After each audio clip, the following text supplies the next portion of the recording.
So abiding in John 15, first reflection, if you would take just a minute, 2 minutes. All right, I'll give you 3. Define for yourself abide. Just write it down. You're going to have 3 reflections in our time together now. And I want you to, we're kind of marching toward a time and a place where you could think about Jesus's practices and begin to ask the question, what of those practices might be relevant 2,000 years later? We'll start with today.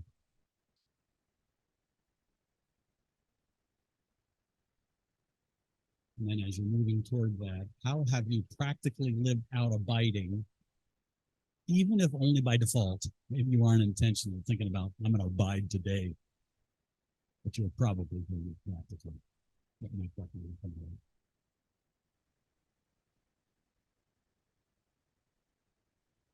You're comfortable. Give me a synonym for abide. One word synonym. Call it out. Stay. A double stay. Stay squared. Can I get a stay cubed? I hear a third. You mean home. Dwelling. Dwell. So squared. I'm sorry? Reside. Settle in. Say it again, I'm sorry. Oh, good. Clinton. Present. Connect. I mean, it's a really rich and robust word. I'll give you the etymological definition in a little bit. Just by way of how do you develop a kind of a functioning definition of biblical words? You don't ever go just with a dictionary. Remember that. Context is crucial. Dictionary helps, but it's not definitive. Context will benefit and actually sometimes protect us. So I trust, even if by osmosis on your journey, you've actually been doing some abiding, sometimes by intention, and that'll be part of our desire here today. Let me just do a real quick how to understand John in 3 lenses. It's just real quick. So as you're thinking about John and John 15, I'm offering to you, and this will just be a flyby. Now, let me just back up for 1 second. The broad theme of the book of John, the purpose of John, don't miss. As you're thinking about your life with Jesus, there's one word that dominates John's gospel that needs to be central, and it's not the kingdom of God. Interestingly enough, the synoptics, it is. But in John's gospel, it's believed. That's what Jesus wants us to grab hold of. Whether we're new in the faith, entering the faith, new in the faith, long in the faith, the dominant word is believe. So that's an overarching understanding of John's gospel. Now within that, let me just give you 3 quick lenses. See the chapters in 4 movements. See the chapters in terms of identity and invitation, and in terms of fruit bearing. Just real quick. These are flybys. 4 movements. There's 4 movements. Union in Jesus. Beautiful, verses 1 to 11. And Jesus would say, abide in me and I in you, which is really, that's fairly stunning. Name another religious tradition the world over that's going to be so bold as to say we're together in a depth of union that humans, there's not a language for this.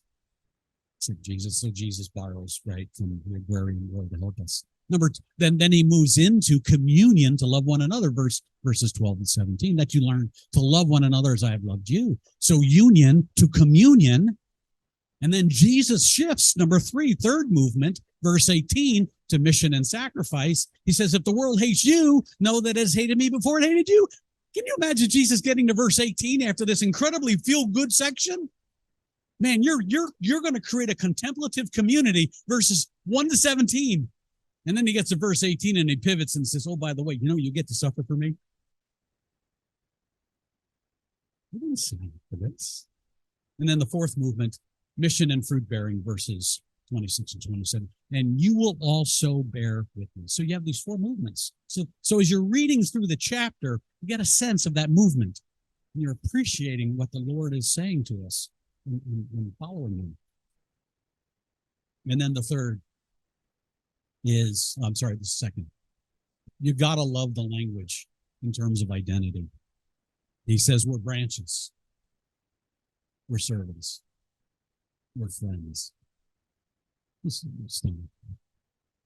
we're disciples, we're witnesses. You know, there's been so much, especially brothers and sisters from outside of our country. Our country is, we're killing each other. Our identity is getting crushed. So there's a constant need in our discipleship in our homeland here in America to help folks begin to understand who they are in Jesus. So these are some great words as you're thinking about helping friends to begin to lock themselves in well to Jesus. John 15 is a wonderful contribution as you think about you maybe your own soul and those that you're discipling. And probably the one more obvious, bear fruit. Branches get pruned to bear more fruit. And then verse 14, bear fruit points to your identity and vocation. You are my friends. And I love this, don't you? I chose you and appointed you to bear fruit that abides. Beautiful linkage by Jesus to the whole conversation he's having about abiding in him. And then he says, good news. We'll bear fruit. Hey, by the way, good news. The world hates you. I think it was Vishnu who reminded us there at the end of Philippians 1:29. Paul says, you know, it's not only been granted unto you that you believe, but you also get to suffer too. You know, it's not one of the verses that's memorized in America. And then bear witness.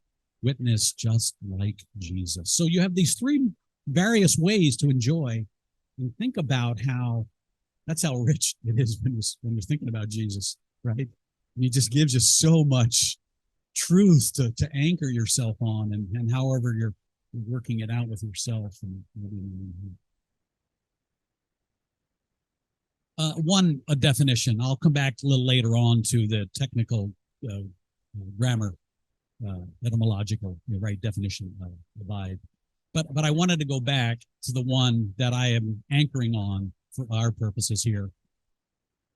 Intimately at home with and in Jesus. So that is going to be kind of the operative definition of abiding, which is it's just lovely.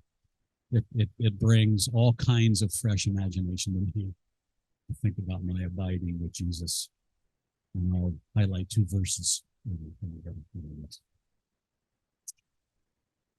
Abiding in John 15, and I love this, your reality. Again, please forgive us for those outside of our country.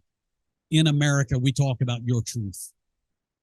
Your reality. It's just, when you watch our shows, your truth is true truth, because it's your truth. And it's just funny. It precludes the possibility that there might be a superior truth, a truth to trump truth. And I would just invite us to think about the fact that Jesus trumps all truth. But here's two different paragraphs. There's a crucial need to think about and press into abiding. And some of these help us. Those of us especially who have been privileged to serve cross-culturally. Missiology is complicated. It incorporates spirituality, history, sociology, anthropology, communications, and many other fields. There are issues of ethnicity, race, colonialism, poverty, politics, world religions. We must start and end with humility rather than self-assurance. So when you think about those of us who have been privileged to serve cross-culturally, when you think about the investment God has made in us, it is stinking stunning.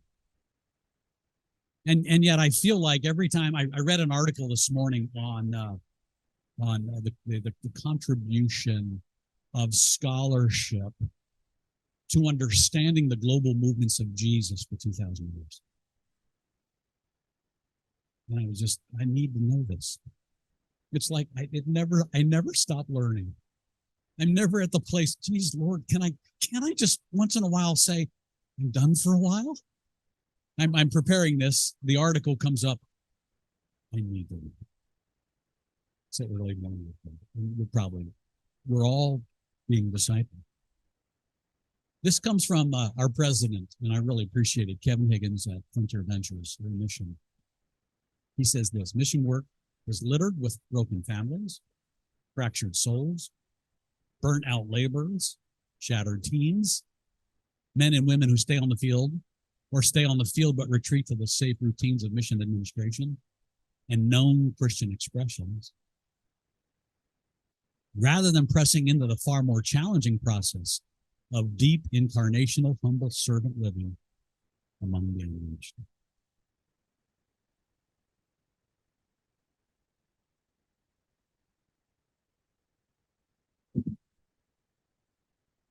I'm one of what I'm about to say. Missionaries are a damaged species. And so it's crucial, anyone in vocational ministry, it's just hopeful to be circling back to abiding. So it is crucial. Abiding and your reality, your truth. You know, when you think about your ministry, you know, you think about your soul. Right near there, you're thinking about family, team, staff. Pretty close to that, you're thinking about the community you're living in, where you're trying to be proclaiming the gospel. Right close to that, you're thinking about your task and your vocation in life. All of those at various times take more preeminence than at others. But at the center of it all, may I just encourage us, you know, we I don't know, was it 4 or 5 years ago, we dealt with this, the central place of the soul in the life of gospel ministry. And at that moment, and I just reiterated what I said then, and I say it to you now, the greatest gift that God has given to you, far superior to anything else God has given you. The gifts he has given to you, the experiences he has given to you, the education he has given to you, the ethnicity he has given to you, the cultural backdrop you're a part of, all of those pale in comparison to the one great gift God has given to you. It is your soul. And if you don't tend to it, it dries up. And so put the soul in the center of your constellation. And the circles are beautiful in that they're fluctuating, aren't they? In the course of life, ministry and life and realities fluctuate. You know? And so you just want to acknowledge that. You've heard me share this previously. Forgive me, it's a repeat, but it's so good. Parker Palmer, I've just enjoyed over the years his thoughts. He's just a thoughtful gentleman. So I encourage you. The soul is like a wild animal. Tough, resilient, savvy, self-sufficient, yet exceedingly shy.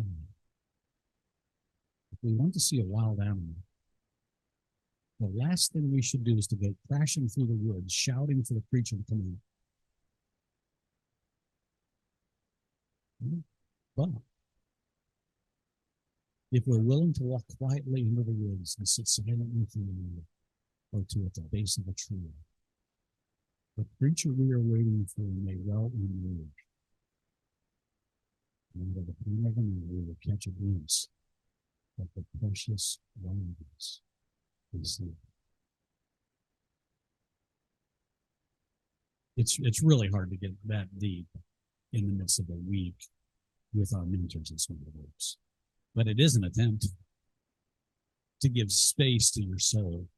And to the degree that you're feeling comfortable, you're allowing that soulishness out to be exposed. And sometimes then it's nurtured well, it's run over. At which point in time you probably retreat.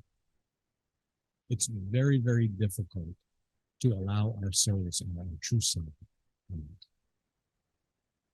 it's even more difficult in one of us kind of make it, especially when someone makes a comment and we really retreat.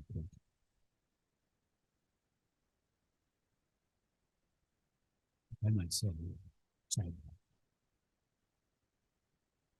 how what's the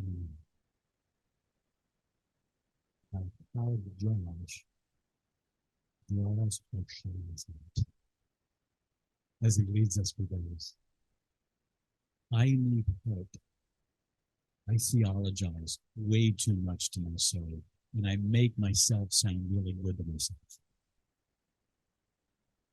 I've got some rich inner theology to justify hiding. One of the downsides to theology. A lot of good ones, but it's not really. All right, second reflection. Now, this is again, get back to your notepads. I want you to talk to your 18-year-old self and write a note what you wish you could say to your 18-year-old self with the wisdom that you now have. So look back and to see, at 18, and have a chat, but I want you to write it down because you will be instructed. The soul secret.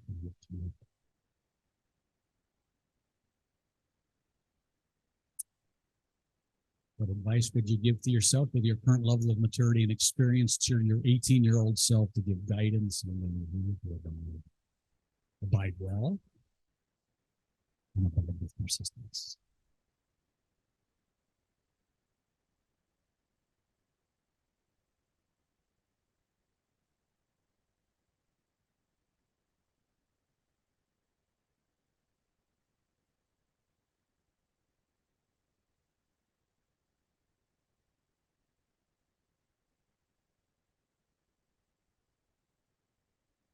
Now, if you happen to be 18, just let it be self-talk.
Exercise.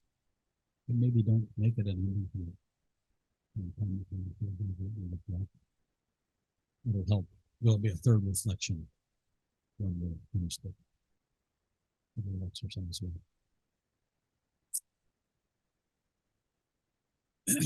This is just a side note.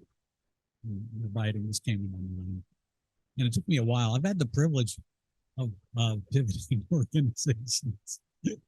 So I think in our 40 years, Stir and I have been with 5 organizations. 3 of them I led. And can I encourage you, if you wind up,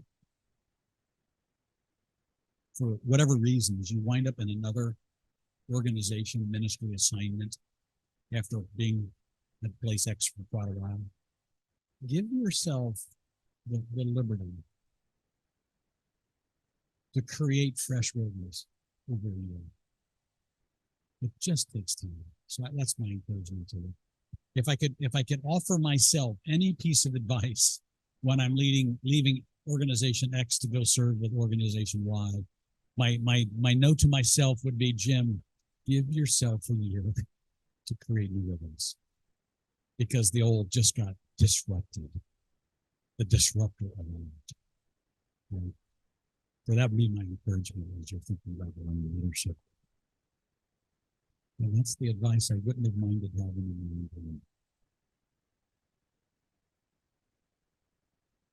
And I just had to put it in there just as a reminder. What I love about this picture, it just reminds me of Jesus's glorious invitation and redemption for all peoples. We're just an all peoples movement. And the invitation to come and sit with Jesus is an invitation for all peoples. And as all peoples start entering into the family, they'll have something to teach us. And our discipleship will be enriched. So when you're thinking about blessing and abiding, the two meet here. I was even on anytime I'm teaching, I just need to remind everybody, this is such a beautiful picture. Guest or host, abiding in the invitation to hospitality with Father and Son. Now, what's amazing, and this is self-evident, right, in the text. There's a interplay, isn't there, between this inanimate thing called a branch. And at one moment, it was very life-sustaining in its relationship to the tree. And it was sustaining it. And it was starting to produce beautiful things. Does anybody love purple? It's evident God loves green. We got a lot of it, right, on the earth. And this branch is solely dependent on the tree for its life. And for whatever reason, when it gets cut from the tree, it dies. Now, the difference is in the storyline is that humans are not like that. We're given agency. We're given choice to abide. It's not just quite like that. You know, we're an inanimate object connected to vine. It's not quite like that. It's like I have agency where I choose to abide. And humans down through history have chosen not to abide in the process. And in the passage that we'll be looking at now, there's this interplay where we're both the host, enter in Jesus, and we're the guest, Jesus. And there's this important interplay. So when you're thinking about abiding, I want to invite you to consider that there's two parts to the invitation of being both. And the other piece is, have you ever been to the cultures of the world where they eat sitting around the food and everybody's, going after the food that's out there, and you take your bread and you're dipping it in something and you pull it back and you get it home. Maybe for us there in Asia, it's raw fish and it's not quite sanitized like sushi. It's a little less than that, but you still eat it because and everybody's in there pulling it out, and it's just, oh, grabe man good. It's just amazing. In our culture, we use forks and spoons. Shame on us. When we're up in the mountains, when I started going up into the mountains with Harry and Nisha and Nong Art, I'm sitting and it's just so cool. You don't have to take utensils. You got a hand. You only use the one hand. And it's just that's the image of the hospitality, where we're sitting in this invitation from Jesus. And it is so earthy. It's so winsome. It's so inviting. It's a little bit more messy. It's not so well manicured. it's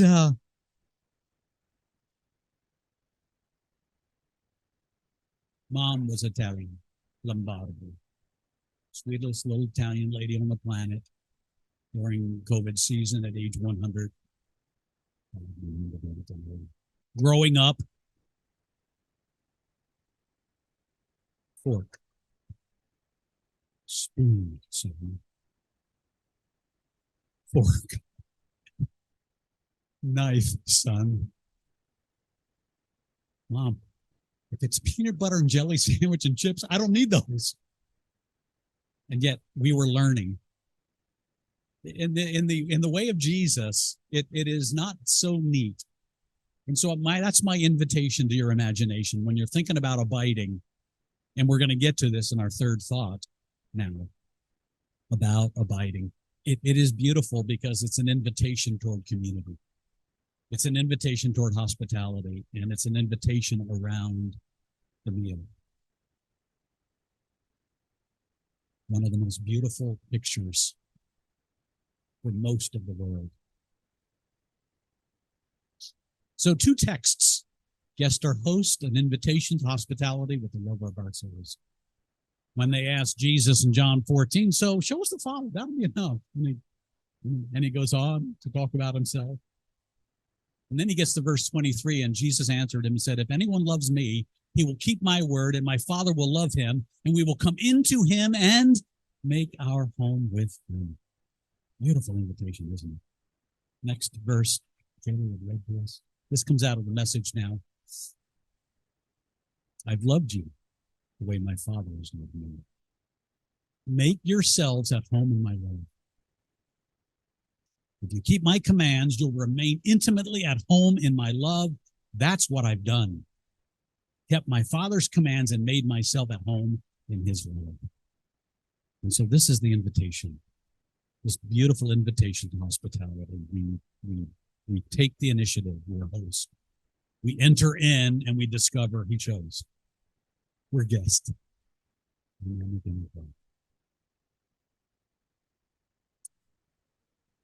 Now, let me just nerd out for 10 seconds.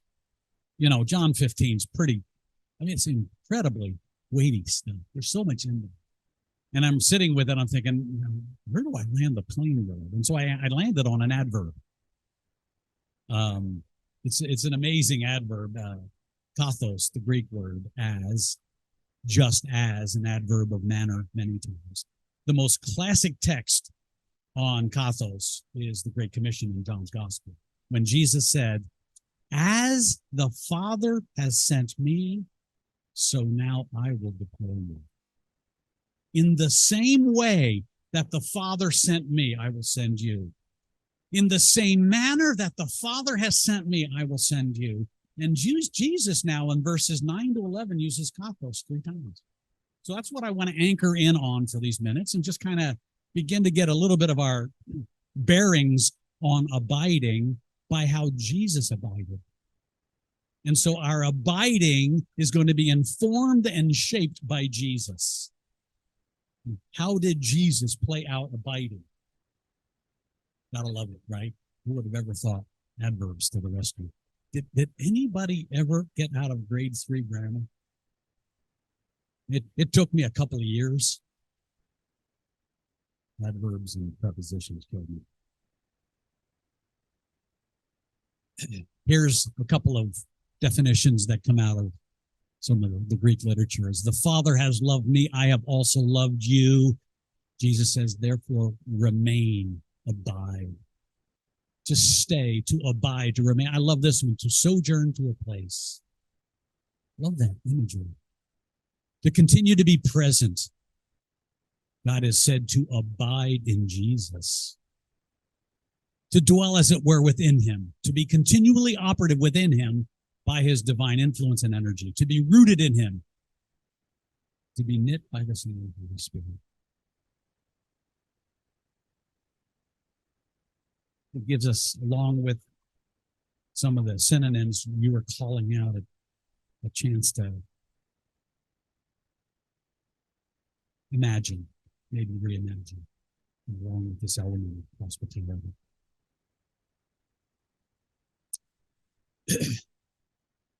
Part one, what motivated Jesus to love branches?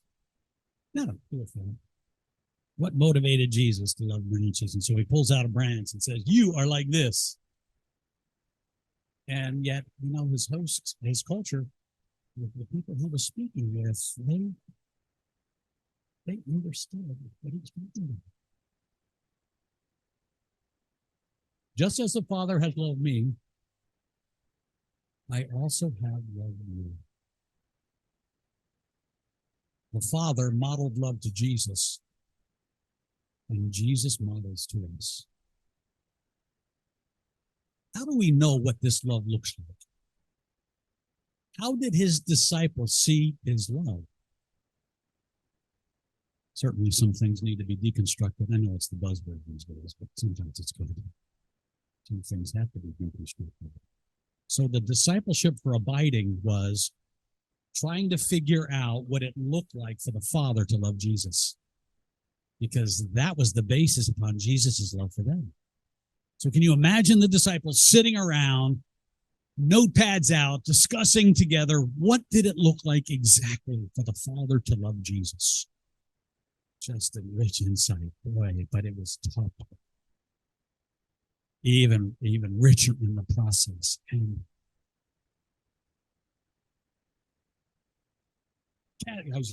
Kathy, yeah, sorry, Kathy. Kathy's here, Justin's mom. Isn't that cool? What are you, Justin the third?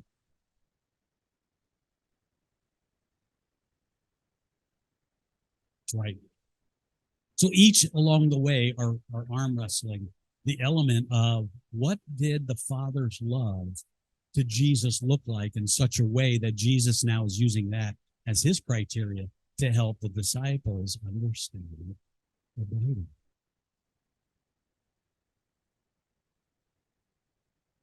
Sentences only, please. Call it out. How did the Father love Jesus? Okay. Public affirmation. Thank you. Everybody heard it. How did the Father love the Son? That becomes the curriculum for the disciples to understand Jesus loving them. How else? Empowerment. It's great. It is accessible.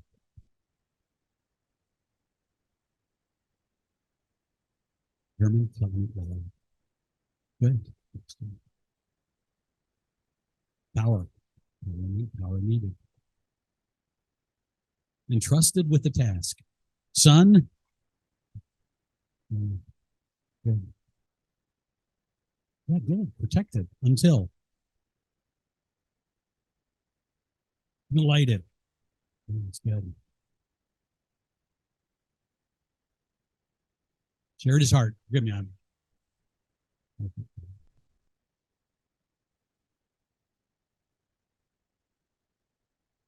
Angels to comfort.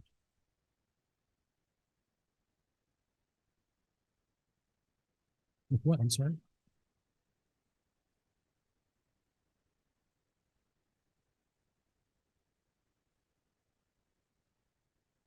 Amplified.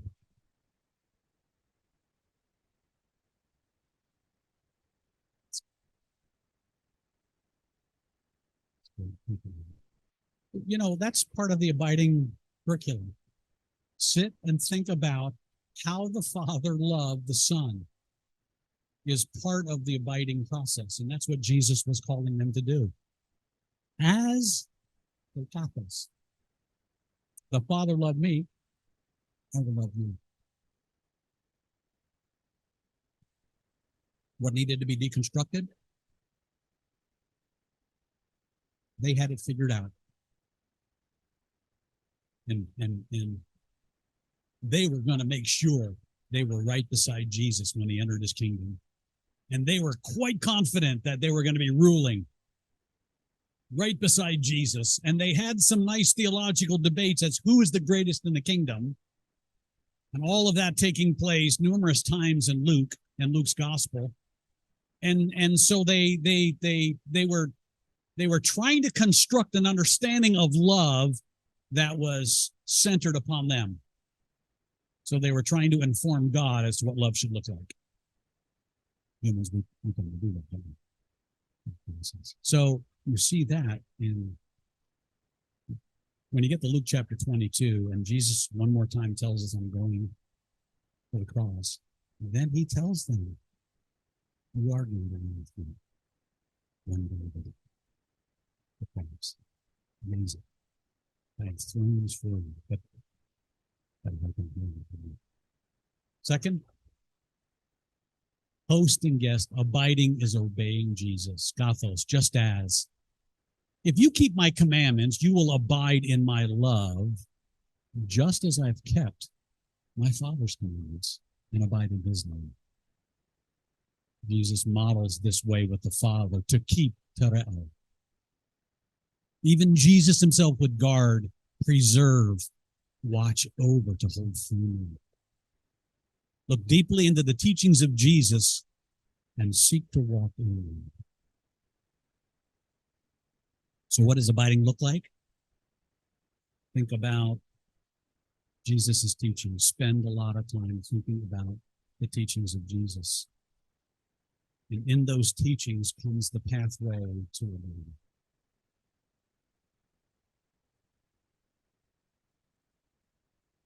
So in one sense, the curriculum, if you will, isn't really that hard. Just run down through some of the teachings of Jesus and you get it. Throw out a sentence summary of one of Jesus' teachings. Forsake and come follow me. What's another teaching of Jesus? Faith. Go. Keep going. Love. High on the curriculum. Trust.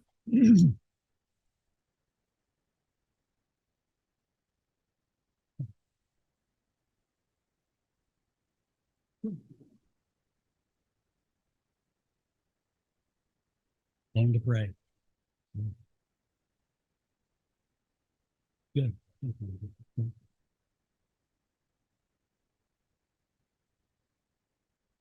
Carry your cross. So what's the curriculum? Yeah, you have an opportunity to think about the teachings of Jesus as the basis upon which you want to figure out how to live. And then number 3, abiding well is a community project. Look there, verse 12. As I have loved you, now I want you to learn to love one another. This is my commandment. What does abiding do for a community of ministry servants? The faith and the mission invite us to the familial relationship, body as community on mission. Yet even the 12 struggled, and Paul and Barnabas struggled. Why does ministry struggle as an organization to love like this? As you think about your ministry, maybe your ministry team or your context, what are the barriers to loving well? As you think about it, barriers.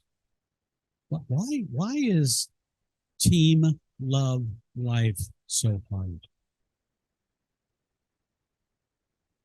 When I was here on the whole, our team leader comes back to America and our field elects me to lead the team. And we had one of our colleagues that just had a real strong and dominant personality that was beginning to alienate teammates. Whispering teammates were considering leaving the field. And in this season, new leadership, I had to ask this gentleman to leave. And family. And then he comes back to he extricating him was profoundly painful because he and I were friends in this process. But he was just starting to and then it was hard to communicate to him that there are things you need to work on. So the measure of humility in this process. Send him back to the States. Months on end, I'm waiting for word from our home office And in that silence, I'm concocting in my mind all kinds of things that they're thinking. O'Neill blew it. O'Neill did it wrong. Meanwhile, I'm still hearing words, rumblings, that this gentleman is home and telling the world how O'Neill did it was wrong.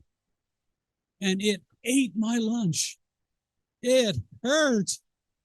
And I'm only like 33 at the time, 34. And there were months there I contracted a sickness because my system got so weak. It hurt so much. And at that moment, I began to think, do I want this? And I had a bit of an existential crisis. Do I want this and need it? It hurts too much. And this puts us. You know what happens is every time you sit with Jesus again,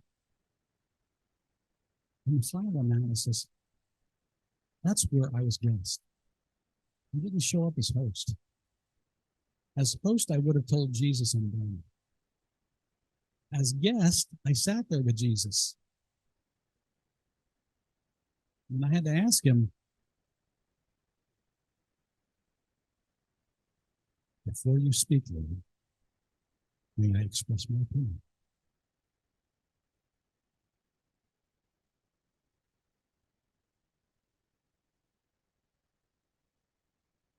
I heard something akin to silence. When I left the organization I was leading for a decade, honestly, in those next months, was the silence. Nobody was calling me anymore. Nobody was inviting me to speak anymore. Mm-hmm. Justin, call me. Said, who's the new prez? And it's amazing when you're, and every time I had to go back and sit with Jesus and begin to wrestle afresh with love, loving my brothers, and loving my sisters, and maybe them loving me too, because I stand for the blessed commandments. But isn't it amazing that abiding is a community project? And so somehow in our teams, in the formations, right, we have to work hard at breaking through. What are the barriers? Name them, claim them, and then press into them, because remember, at that moment, you're still the guest. You're not the host. The host is Jesus.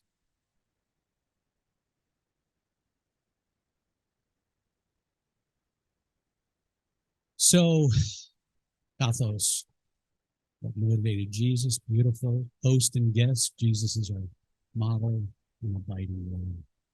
See these three really brief snapshots, but they help to inform and shape abiding for us. And then your third little snapshot. Now, to take just a few minutes, if you would, what practices did Jesus engage in to allow his soul to stand in the will of his Father, even against the coming invasion? These practices allowed him to guard or hold firmly the calling of his Father. And then number two, what of Jesus's practices might be useful for you to build rhythms, to equip your soul for the battle of soul, team, and mission? Write down a few of the practices of Jesus that he did to abide well with the Father.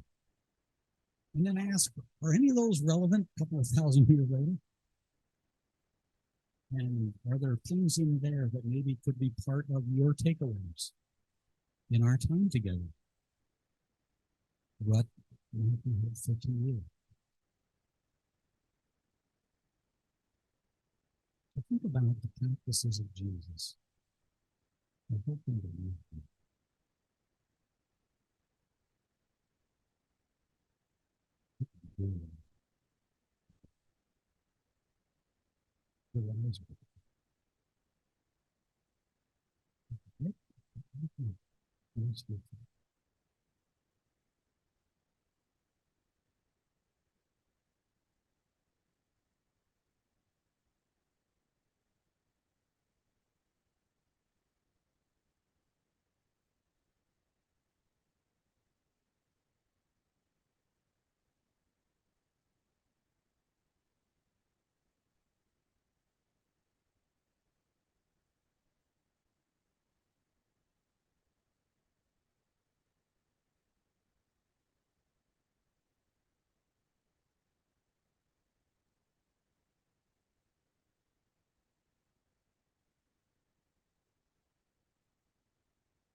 Might be premature, but maybe.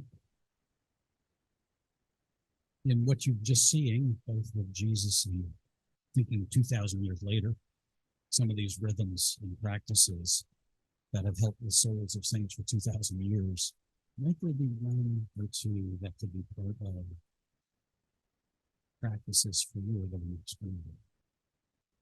Right, in such a way, just pressing in through you, think of those rhythms. You see life change. You see wonderful transformation.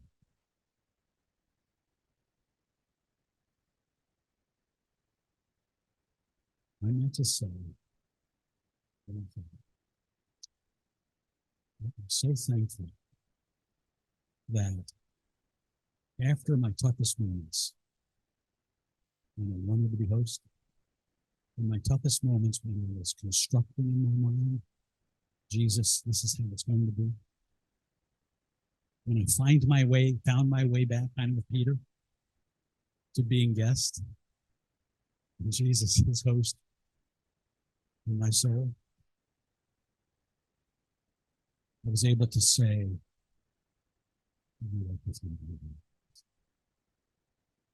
so I've needed over the years, this is the one constant for me for a good number of years now, is the comprehensive reading of Scripture from the vantage point of receiving it. So I read Scripture every day, not to dissect it, but to read it as story for my soul. And I sit in that space and allow that story to sit with me. And I have just found every morning my sense of anticipation. Two things are crucial to the kingdom: a great cup of coffee and reading through Scripture where you're receiving it. That's what's been helpful for me. All of you who are in vocational ministry, and even if you're not, I encourage you, make it a habit to get a comprehensive feel of Scripture. Build that into your rhythms. So you keep feeding it in at a comprehensive level. And then there's moments when you always do, you go down anywhere, just like this on the process. And you'll do that in the course of your assignment. So that's probably one I would encourage you to consider as one of your practices coming in at this time. So abide, you kind of defined it for yourself. You talk to yourself as an 18-year-old. How'd that go? Did your 18-year-old self listen? I'll bet he or she spoke back. And how about, what can we learn from Jesus that might help set us in a trajectory of formation that helps us in those tough moments and the battles when we really want to be host again, but we're back at the table, and Father, Son, and Spirit are there, and the food's there, and your heart's crying, I want back in. I want back in. I'm tired of being host. And so my soul's so tired of being host. I want to be guest again. And the Trinity smiled. Some spaghetti, Mama's meatballs, raw fish, Guinemoose. For the Bahilana, when you say Guinemoose. And so that's abide. This afternoon with Shauna, Pastor Paul Jr., we're going to take a look at the second half of the chapter, plus some of Shauna's own narrative in this journey that she had been on.